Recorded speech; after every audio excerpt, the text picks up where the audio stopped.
बिस्मिल्लाहिर्रहमानिर्रहीम। अस्सलाम वालेकुम नादरीन, आप यूट्यूब चैनल देख रहे हैं। मैं इमरान खान हूँ। नादरीन, आज 26 नवंबर है। एक साल पहले 26 नवंबर 2024 को बदतरीन कत्लेआम हुआ था और ये इस्लामाबाद के डी चौक में हुआ था। हमारे बहुत सारे दोस्त जो मीडिया में काम करते हैं वो इसकी गवाही दे रहे हैं कि उन्होंने खुद कत्लेआम होते हुए देखा। वो ये बता रहे हैं कि उन्होंने जीते जाते लोगों को लाशों में तब्दील होते हुए देखा। जो ऐनी शाहिदीन है उनके पास भी सुनाने के लिए बहुत सारी कहानियाँ हैं। मीडिया को दबाया गया, तमाम आवाज़ों को कुचला गया और एक साल गुजरने के बावजूद इस वाक़े की FIR तक दर्ज नहीं हो सकी। पाकिस्तान तहरीक-ए-इंसाफ जिन लापता अफराद के बारे में बात करती थी, आज तक किसी एक के बारे में कोई हक़ाइक़ सामने नहीं आ सके। आज तक पता नहीं चला कि उस रात क्या हुआ था, किस तरीके से हुआ था। ना कोई कमीशन बना, ना कोई अदालत में इंसाफ हुआ, कुछ पता नहीं चला। बल्कि हमारे मीडिया के कुछ लोगों ने ऐसा झूठ बोलना शुरू किया कि उस रात गोली नहीं चली थी। मैं आपको एक वीडियो सुनवाता हूँ। सुनवाने का मतलब ये है कि उसके अंदर आपको बाकायदा गोली चलने की आवाज़ सुनाई देगी और ये एक मुख्तसर वीडियो है जो उस रात वहाँ पे ऐनी शाहिदीन ने बनाई। और ऐसी 2-3 वीडियो और भी हैं मेरे पास, लेकिन इन वीडियोज़ में आप नेचुरल साउंड सुन सकते हैं कि वहाँ किस तरह की अफरा तफरी थी और किस तरह गोली चल रही थी और किस तरह लाशें गिर रही थीं और लोग कैसे भाग रहे थे। ये एक वीडियो आप सुनिए, आपको आइडिया हो जाएगा।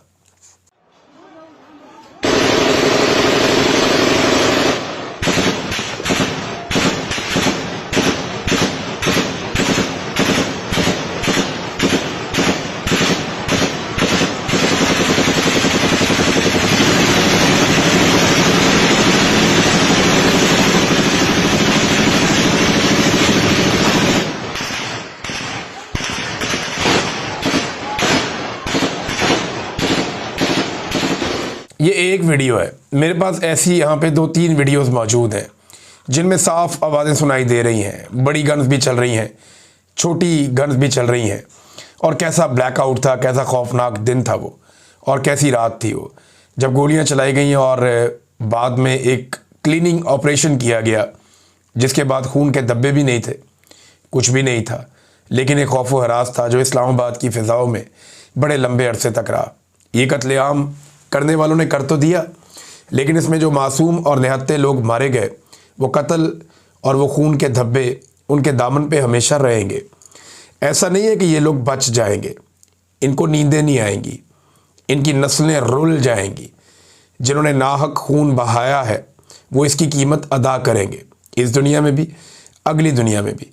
क्योंकि किसी को नाहक कत्ल कर देना ये इतना बड़ा जुर्म है अल्लाह रब्बुल इज़्ज़त के नज़दीक कि इसकी सज़ा से आदमी बच नहीं सकता। अब जिन्होंने ये किया उन्हें भुगतना पड़ेगा।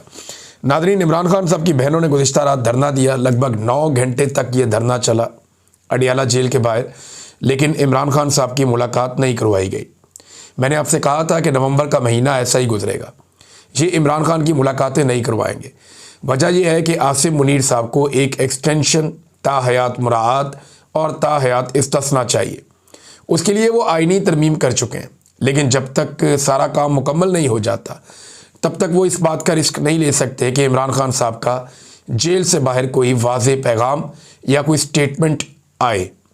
अब अंदाज़ा कीजिए कि इमरान खान जेल में बंद है, वहाँ से एक बयान आने से ये लोग इतना डरते हैं, तो क्या ये इमरान खान को बाहर छोड़ने का रिस्क लेंगे? मैं आपको कई मरतबा पहले कह चुका हूँ। गुज़िश्ता साल हमें कोर्ट रिपोर्टर्स बताते थे, वकला बताते थे, और सबका ये कहना था कि इमरान खान साहब के ऊपर बनाए गए केसेस बड़े कमज़ोर हैं। इन्होंने इलेक्शन जीत लिया 2 नंबरी करके, इन्होंने अपना बजट भी पास कर लिया, तो अगस्त सितंबर तक इमरान खान साहब की रिहाई हो जाएगी, ये बातें कही जाती थी। और हमें उस पर यकीन भी आता था क्योंकि कानूनी नुक्ता नज़र से केसेस के अंदर कुछ था भी नहीं। लेकिन अब हमें पूरी तरह इस बात का यकीन है, और कोई भी आदमी जिसको थोड़ी सी भी अक्ल है वो ये बात समझ सकता है कि पाकिस्तान की मिलिट्री एस्टेब्लिशमेंट, ख़ास तौर पे फील्ड मार्शल आसिम मुनीर और जो अभी पूरा का पूरा रिजीम काम कर रहा है, वो ये समझते हैं कि इमरान खान उनके लिए एक बहुत बड़ा ख़तरा है और वो इमरान खान को आज़ाद करने का रिस्क कभी नहीं लेंगे। ख़ास तौर पे उस वक्त जब इमरान खान साहब का पाकिस्तान में तोती बोलता है, उस वक्त जब इमरान खान साहब पूरे पाकिस्तान की सबसे मकबूल लीडरशिप हैं, और अगर उन्हें छोड़ दिया तो पूरे पाकिस्तान को वो कंट्रोल करेंगे। तो बगैर डील के वो छोड़ नहीं सकते और डील इमरान खान साहब कर नहीं सकते। डील इमरान खान साहब इसलिए भी नहीं कर सकते कि उनको भी इस बात का आइडिया है कि उन्होंने बड़ी कुर्बानी दे दी है, उनकी फैमिली ने और उनके कारकुनों ने भी बड़ी कुर्बानी दे दी है। और इतनी बड़ी कुर्बानियां देने के बाद कोई भी लीडर कभी डील कर नहीं सकता, उसके रास्ते खुद ही बंद हो जाते हैं। और वो इमरान खान है। वो वैसे भी उनके बड़े प्रॉब्लम्स हैं, उनकी अपनी शख्सियत, उनका अपना करैक्टर ऐसा है कि वहाँ पे वो डील के बारे में सोच भी नहीं सकते। लिहाजा सबके लिए रास्ते बंद हो गए। लेकिन एक रास्ता खुला और वो पाकिस्तान की आवाम के लिए। जब कभी पाकिस्तान की आवाम ने अपनी ज़िंदगी में से 1-2 दिन निकाल लिए, उस दिन इमरान खान साहब भी बाहर आ जाएंगे, उस दिन पाकिस्तानियों का मैंडेट भी वापस आ जाएगा, उस दिन ज़ालिमों, जाबरों, इन सब की हुकूमतें भी ख़त्म हो जाएंगी। उस दिन पाकिस्तान के अंदर से जो लूट मार और जो डकैती मारी जा रही है पाकिस्तानियों के बजट पे, वो भी बंद हो जाएगी। पाकिस्तानियों को सिर्फ 2 दिन के लिए टाइम निकालना पड़ेगा और एक बड़ी हिकमत अमली के तहत पूरे पाकिस्तान को बाहर आना पड़ेगा। जब तक पूरा पाकिस्तान बाहर नहीं आएगा, पाकिस्तान बदलेगा नहीं, पाकिस्तान आगे नहीं बढ़ेगा। और पूरा पाकिस्तान ही बाहर आकर इस निज़ाम को तब्दील कर सकता है या हालात को बेहतर कर सकता है। सुहेल अफरीदी साहब पे लगातार अटैक हो रहा है। अच्छा, मैं ये आपको बता दूंगा, इमरान खान साहब की बहनें जो हैं वो उन्होंने धरना ख़त्म किया, वो बैठ गई वहाँ पे पहले तो धरना देकर। उन्होंने कहा जी मुलाकात करवाएं इमरान खान से। फिर उनके साथ बड़े मुज़ाकरात किए, पुलिस वगैरह भी आई, वहाँ झड़पें भी होती रही। लेकिन कारकुनों की तादाद इस मरतबा बहुत ज़्यादा थी। अल्लामा राजा नासिर अब्बास साहब, शाहिद खटक साहब, मीना खान अफरीदी और दीगर कुछ MPAs MNAs ये रात गए तक वहाँ पे मौजूद रहे। शौकत बसरा भी उनके अंदर एक शामिल है और दीगर लोग भी। ख़वातीन की एक बड़ी तादाद इमरान खान की बहनों के साथ मौजूद थी। तो पिछले हफ्ते जो कुछ किया गया उसके बाद इस हफ्ते ये होना ये लाजम था और ये होना ही था, ऑब्वियस था, और वो हुआ भी। बहुत बड़ी तादाद में लोग आए, झड़पें भी हुई। तो अब पुलिस ने फिर उन्हें यकीन दहानियाँ करवाई कि जी आप लोग अभी चले जाएं, मेहरबानी करें, इमरान खान से मुलाकात करवाई जाएगी। लेकिन इमरान खान की बहन ने एक बात उठाई है। ये एक लाइव भी चल रहा था ट्रांसमिशन सोशल मीडिया पे, उसमें जबरान इलियास साहब थे, मैंने उसके अंदर देखा अलीमा खानम को देखा, मैंने उसके अंदर शहजाद अकबर साहब को भी देखा। तो वहाँ पे अलीमा खानम ने एक बात की कि हमें इस किस्म की बातें भी बताई जाती हैं और ख़दशात इस किस्म के होते हैं कि इमरान खान को अडियाला जेल से कहीं और तो शिफ्ट नहीं कर दिया, हम यहाँ पे आ जाते हैं। वो कहते हैं जी हमें तो ये भी बताया गया कि एक नई जगह भी तैयार की गई है, लेकिन हम इस बारे में कुछ जानते नहीं हैं। 3 हफ्ते से इमरान खान के बारे में कोई इतला नहीं है कि वो जेल के अंदर कैसे हैं, किस हालात में हैं और क्या वो कहाँ हैं। और हम परेशान हो जाते हैं जब इस किस्म की बातें हम तक पहुँचती हैं कि उनको शायद कहीं और शिफ्ट कर दिया गया है। ये अलीमा खानम ने बात की, एक खदशे का इजहार किया, और वो भी इस बुनियाद पे कि ये बात फैलाई जा रही थी। अब नाज़रीन, सुहेल अफरीदी साहब के ऊपर लगातार अटैक्स हो रहे हैं। ख़ास तौर पे जो लेटेस्ट उनके ऊपर हमला किया गया, वो हमला DG-ISPR की जो प्रेस ब्रीफिंग थी उसके बाद किया गया। यानी इन्होंने अहमद चौधरी साहब ने एक ब्रीफिंग दी मीडिया को, उसके बाद जो बातें उठाई गई वो उठाई गई जनाब के सारा कुछ ही वज़ीर आला के खाते में। यानी दहशतगर्दी का गढ़ जो है वो सुहेल अफरीदी का इलाका है, वहाँ से दहशतगर्द आते हैं ये कहा जाता है। फिर ये कहा जाता है जी मनशियात भी इनकी, स्मगलिंग भी इनकी, दहशतगर्दी से भी इनका लिंक। तो इस किस्म की चीज़ें करके सुहेल अफरीदी को बार बार दीवार के साथ लगाया जाता है। सुहेल अफरीदी ने एक वीडियो पैगाम जारी किया है और ये जो वीडियो पैगाम है ये बहुत इंपॉर्टेंट है, क्योंकि इसमें 2 चीज़ें जब मैंने पढ़ी और मैंने सुनी उनके अपने मुँह से, तो मुझे समझ आ गया कि अब ये उसी तरफ जा रहे हैं जो बात मैंने आपसे चंद माह पहले कही थी। एक तो सुहेल अफरीदी ने कहा कि जी मैंने जाना था इमरान खान साहब की बहनों के पास अडियाला जेल के बाहर, लेकिन तब मुझे ये इत्तला मिली, एक तो हर तरफ से घेरा डाला हुआ और दूसरा मेरे जाने पे, क्योंकि मेरे साथ और बहुत सारे लोग जाते हैं, सिक्योरिटी भी जाती, तो वहाँ पे कोई ना कोई फॉल्स फ्लैग का इनका मंसूबा था कि ये कोई फॉल्स फ्लैग ऑपरेशन कर देते और उसके बाद इमरान खान को नुकसान पहुँचा सकते थे। देखें, एक बात आप याद रखिएगा नाज़रीन कि एक बात मुझे अली अमीन गंडापुर ने बताई थी, और अली अमीन गंडापुर के पास ये बात मालूमात की बुनियाद पे थी या उनका अपना तज्जिया था, लेकिन उन्होंने मुझे ये बात कही थी।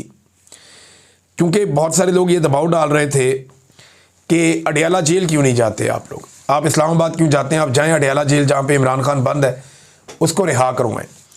तो इस पे सवाल के जवाब में अली अमीन गंडापुर ने मुझे कहा था कि अगर मैं कारकुनों को लेकर अडियाला जेल चला गया तो मैं ये जानता हूँ कि जिस वक्त हम अडियाला जेल के बाहर एहतजाज कर रहे होंगे, ये वहाँ पे कोई फॉल्स फ्लैग ऑपरेशन करके इमरान खान को नुकसान पहुँचा के हमारे खाते में डाल देंगे, क्योंकि पाकिस्तान तहरीक इंसाफ ने जेल के ऊपर हमला किया था, हालात ख़राब हो गए और अंदर जनाब कोई मसला हो गया और ये इमरान खान साहब के साथ हो गया।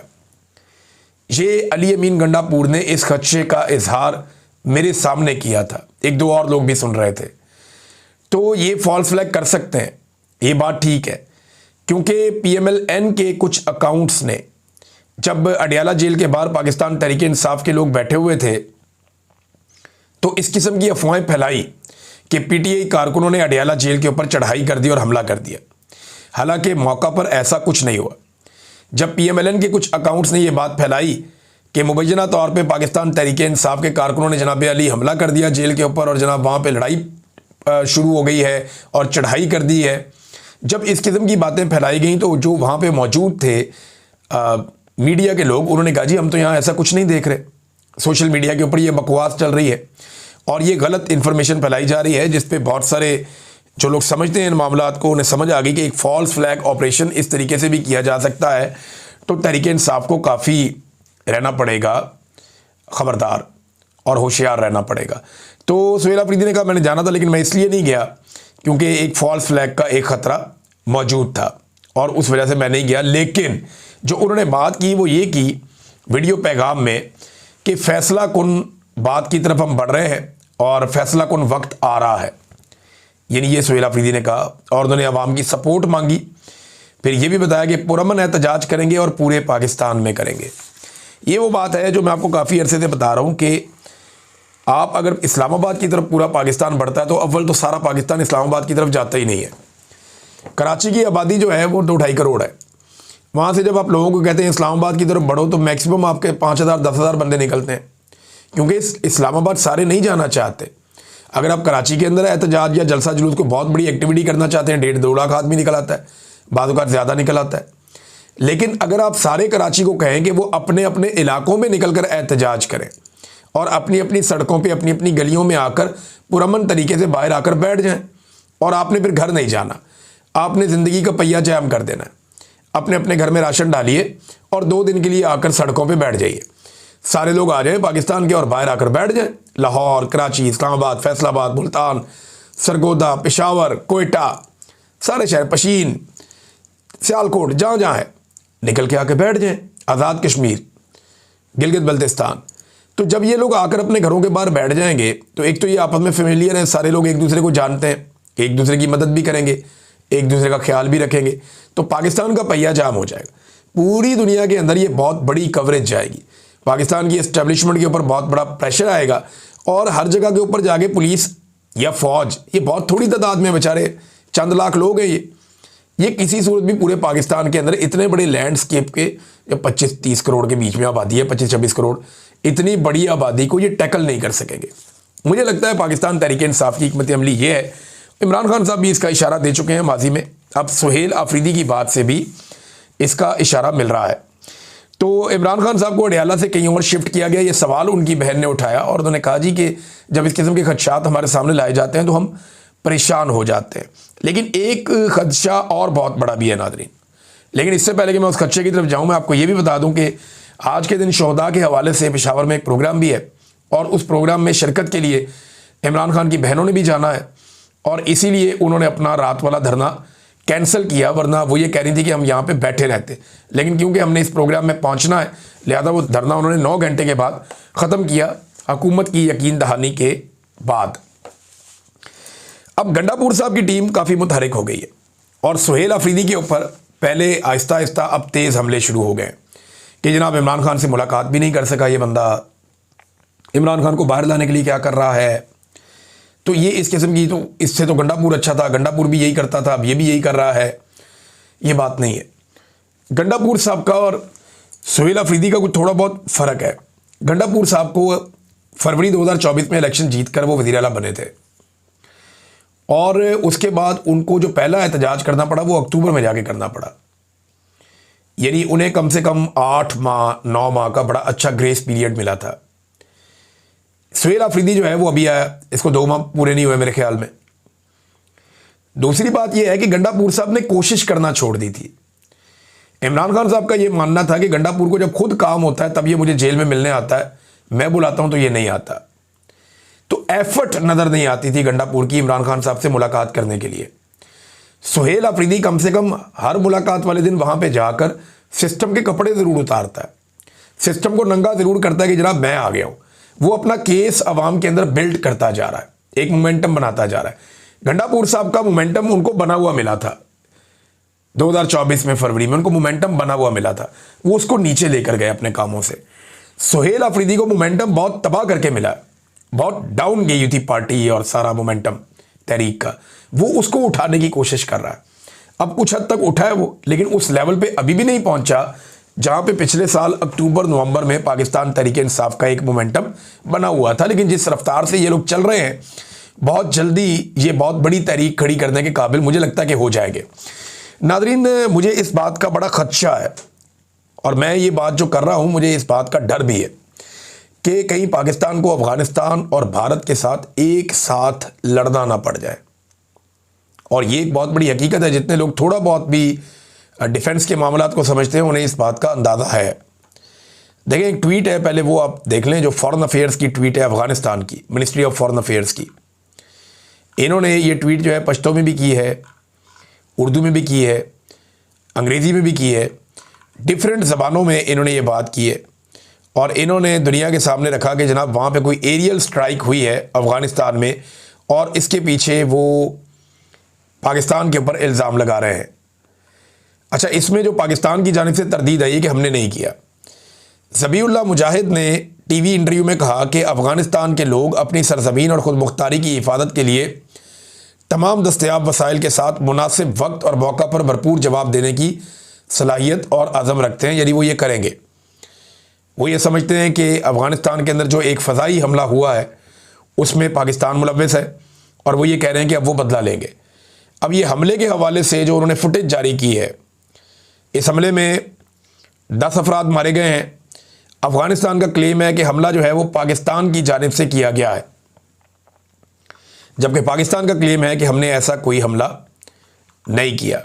तो अफ़गानिस्तान और पाकिस्तान के बीच में मामला जो हैं वो ख़राब हो रहे हैं। अब ज़बीउल्लाह मुजाहिद ये कहते हैं, जो उनका स्टेटमेंट है, कि गुज़िश्ता रात लगभग 12 बजे के करीब सुबह खोस्त के ज़िला गर्बजू के इलाके मुगलकी में पाकिस्तानी अफवाज ने एक मकामी शहरी वलायत खान वल्द काजी बीर के घर पर बमबारी की, जिसके नतीजे में 9 बच्चे, जिनमें 5 लड़के और 4 लड़कियां हैं और 1 खातून, ये शहीद हो गए और इनका घर मुकम्मल तौर पे तबाह हो गया। अब ये उन्होंने कहा जी पाकिस्तान ने किया है, एक हवाई हमला किया, एक फ़िज़ाई हमला किया है, उसमें 9 बच्चे और 1 खातून वहाँ पे मारे गए हैं और उनका घर तबाह हो गया। ये ज़बीउल्लाह मुजाहिद ने कहा है। अब वो ये कहते हैं जी वो इसका बदला भी लेंगे। फिर अफ़गान तालिबान की हुकूमत के तर्जुमान ज़बीउल्लाह मुजाहिद ने कहा कि पाकिस्तान ने अफ़गानिस्तान की खुद मुख्तारी की खिलाफ वर्जी करते हुए कुनड़ खोस्त के इलाके में बमबारी की है, जिसमें बहुत सारे मासूम लोग मारे गए, ये भी उन्होंने कह दिया। और हमले की मजम्मत करते हुए पाकिस्तान का मिलिट्री रिजीम अपनी नाकामियों को खुद ही एक्सपोज कर रहा है। नाकाम इंटेलिजेंस से तनाव को बढ़ाया जा रहा है। अफ़गानिस्तान जवाब देने का हक महफूज रखता है और दुरुस्त वक्त पर ज़रूरी जवाब भी दिया जाएगा। अब देखें, पाकिस्तान की और अफ़गानिस्तान की दुश्मनी बढ़ती जा रही है, जबकि अफ़गानिस्तान की दुनिया के कई ममालिक के साथ कुर्बतें भी बढ़ती जा रही हैं। इस वक्त अफ़गानिस्तान के 6 हमसाया ममालिक हैं, 6 में से 5 के साथ उसके बेहतरीन ताल्लुकात चल रहे हैं। सिर्फ पाकिस्तान के साथ उसके ताल्लुकात ख़राब हैं। इंडिया के साथ अफ़गानिस्तान प्यार की पींगे बढ़ा चुका है, ताल्लुकात बहुत अच्छे चल रहे हैं। चाइना के साथ, रशिया के साथ भी उनके ताल्लुकात ठीक चल रहे हैं। अरब ममालिक और तुर्की के साथ भी अफ़गानिस्तान के ताल्लुकात काफ़ी बेहतर हो चुके हैं। UAE वगैरह जो है वो वहाँ पे अब सफारत खाने खोलने का भी सोच रहे हैं। तो पाकिस्तान ने अगर अफ़गानिस्तान के ख़िलाफ़ कोई एक्टिविटी करनी थी तो उस वक्त करनी थी जब वहाँ पे तालिबान रजीम आया था। इतना डिले करने के बाद जब दुनिया के लिए वो एक्सेप्टेबल हो गए, तब पाकिस्तान उनके साथ झगड़ा करने जा रहा है। मेरे ख्याल में इस वक्त होना ये चाहिए था कि पाकिस्तान और अफ़गानिस्तान दोनों ममालिक मिलकर दहशतगर्दों के ख़िलाफ़ कार्रवाइयाँ करते, लेकिन बदकिस्मती से दोनों ममालिक के बीच में लगातार ताल्लुकात ख़राब होते चले जा रहे हैं। DGISPR का स्टेटमेंट हो, ख्वाजा आसिफ का स्टेटमेंट हो, या फिर अफ़गानिस्तान की जो तालिबान हुकूमत है उनका स्टेटमेंट हो, ये फ्यूलिंग कर रहे हैं दोनों के ख़राब ताल्लुकात के ऊपर। और ख्वाजा आसिफ ने तो ये भी स्टेटमेंट दिया है कि तालिबान का जो नाक़िस रजीम है इससे अब कोई उम्मीद नहीं है। ये इन्होंने एक टीवी चैनल को इंटरव्यू देते हुए भी कहा, डिजिटल टीवी चैनल, उसको इन्होंने इंटरव्यू देते हुए कहा। ख्वाजा आसिफ ने, वैसे ये एस्टेब्लिशमेंट का चैनल है, एस्टेब्लिशमेंट के एक बाद एक चैनल आ रहे हैं। अभी कुछ टिकटॉकर्स हैं, उनके भी चैनल्स लॉन्च किए जा रहे हैं। कि मज़ीद चैनल आएंगे। तो ठीक है, जितने ज़्यादा चैनल होंगे उतनी ज़्यादा एम्प्लॉयमेंट बढ़ेगी। लेकिन अगर इस्टेब्लिशमेंट को ये लगता है कि वो ऐसे डिजिटल प्लेटफॉर्म्स के ज़रिए से अपने बयानिए को फ़रोग़ देंगे या अपना बयानिया पाकिस्तानियों को बेच लेंगे, तो ये इंटरटेनमेंट तो हो सकती है पाकिस्तानियों के लिए, लेकिन बयानिया हमेशा बनता है लॉजिक के साथ, दलील के साथ। वहाँ पे जब आपके पास दलील कोई नहीं है, जब आपके पास जवाब नहीं है पब्लिक के सवालात के, तो फिर बयानिया नहीं बनता, फिर बहुत मुश्किल हो जाएगा। लिहाजा डिजिटल प्लेटफॉर्म्स भी नए बनाए जा रहे हैं। तो ये डिजिटल प्लेटफॉर्म्स की लॉन्चिंग से क्या ये मुमकिन है कि बयानिया बन जाए या इमरान खान के बयानिए का तोड़ मिल जाए? मुझे नहीं लगता। पाकिस्तान तहरीक इंसाफ का जो सोशल मीडिया है वो एक्चुअली पाकिस्तान का सोशल मीडिया है। पाकिस्तानियों को आपने अगर शिकस्त देनी है तो आपको उनके पैरेलल दूसरे 25 करोड़ लोग खड़े करने पड़ेंगे। वो 25 करोड़ की इनकी तादाद है। आप इनके मुकाबले में एक चैनल लेकर आएंगे, ये 4 चैनल और ले आएंगे। आप 10 चैनल लेकर आएंगे, ये क्या करेंगे, ये 40 चैनल और ले आएंगे। तो ये पाकिस्तानी है ना, इनकी तादाद आपसे ज़्यादा है। आप इनके बीच में से निकल कर ओहदों तक पहुँचे हैं, ये आपके बीच में से नहीं निकले। तो इसलिए इदारों को होश के नाखून लेने चाहिए। एक और DGI-SPR का स्टेटमेंट बड़ा वायरल हो गया कि हम रियासत हैं और रियासत की तरह जवाब देते हैं, तो बहुत लोगों ने उसके ऊपर एतराज़ किया। देखें, आइन का आर्टिकल 7 है जो ये बताता है कि रियासत क्या है। कोई इदारा रियासत नहीं होता, ना किसी इदारे के अंदर बैठा हुआ कोई सरकारी मुलाजिम खुद को ये कह सकता है कि हम रियासत हैं। रियासत की डेफिनेशन आइन के आर्टिकल 7 को आप निकाल कर पढ़ें। मैंने कई मरतबा पढ़ के बताई है, ये मेरे सामने अभी भी खुली हुई है, तो आप उसको निकाल कर पढ़ें, आपको पता चलेगा कि रियासत है क्या। DG साहब ने कौम को कंफ्यूज किया हुआ, कभी आकर कहते हैं हम रियासत हैं, कभी आकर कहते हैं जी रियासत की डेफिनेशन कोई और है, अवाम की मुंतखब की हुई हुकूमत, असम्बली, ये सब रियासत है।